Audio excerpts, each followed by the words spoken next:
Now, on the 1st of November, a fascinating new book is to be launched entitled Laying the BRICS of a New Global Order from Yekaterinburg 2009 to eThekwini 2013.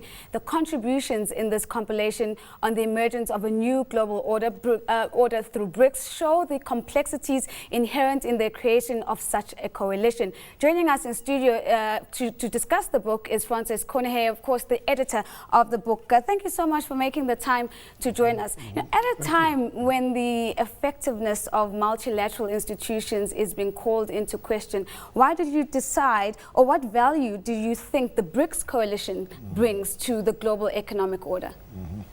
Well, actually, I think that what we're seeing is the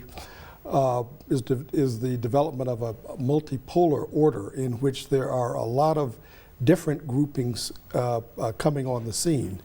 And essentially what is happening is that it is transforming multilateralism. Multilateralism is not dead. Right. It has just simply become a bit more complicated. I think BRICS is emblematic of the new kinds of sort of mini-lateral forums that are making up multilateralism. But you can sort of put them together, embrace them within the G20, where you have different caucuses of multilateral club governance groupings like the G7, the developing countries. The BRICS represents sort of an emerging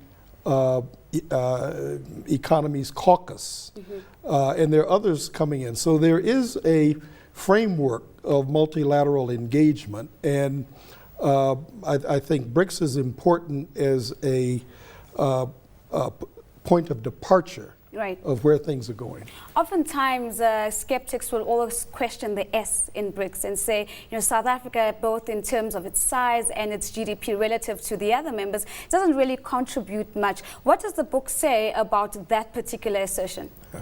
Well, in fact, we've got some interesting essays on South Africa in the book. In fact, we've got two contributors who are columnists with Business Day. Diana Gaines, who is an expert on business developments in Africa, and Aubrey Machiki, who does a good balancing of domestic and international trends.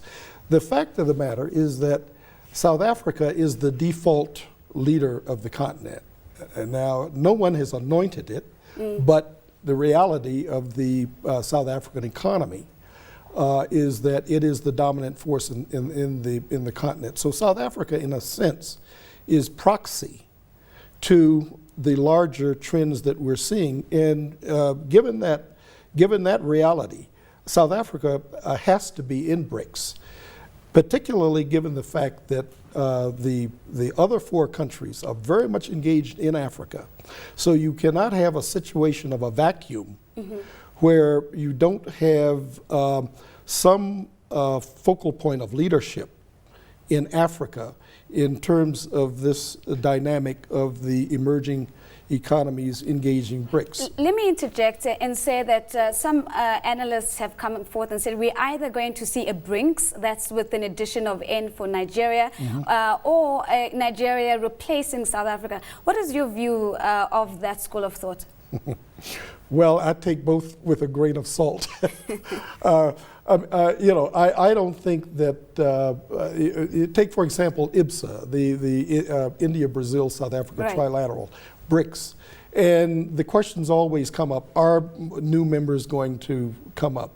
Not necessarily. I mean, if you look at Asia, where you have the ASEAN, you have ASEAN plus 3, ASEAN plus China, South Korea, Japan.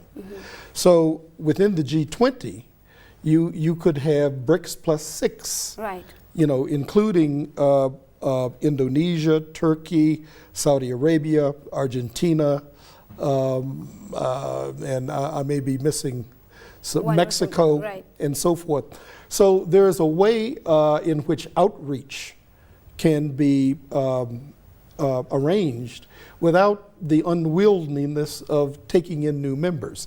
In fact, some of these countries that could become members are forming their own groups.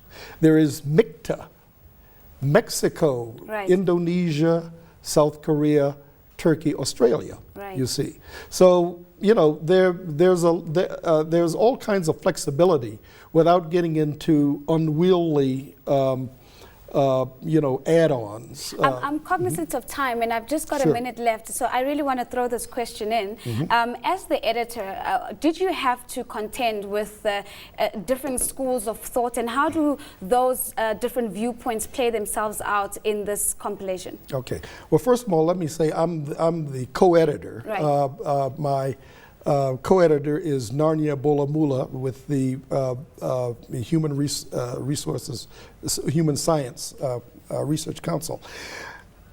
You know, what our approach was this with this book was, you know, sort of let 100 flowers bloom. What we wanted to do was to get a panorama of a cross section of scholars, policymakers, you know, media leaders. So we have a diversity of people who, what we wanted them to do was to provide comment and opinion and analysis. We did not want an overly academic book. Right. What we wanted was, we wanted to strike a balance so that you have a serious discussion of issues pertaining to the different countries, pertaining to BRICS, their relations in terms of BRICS, but at a level that allows free reign of a multiplicity of perspectives.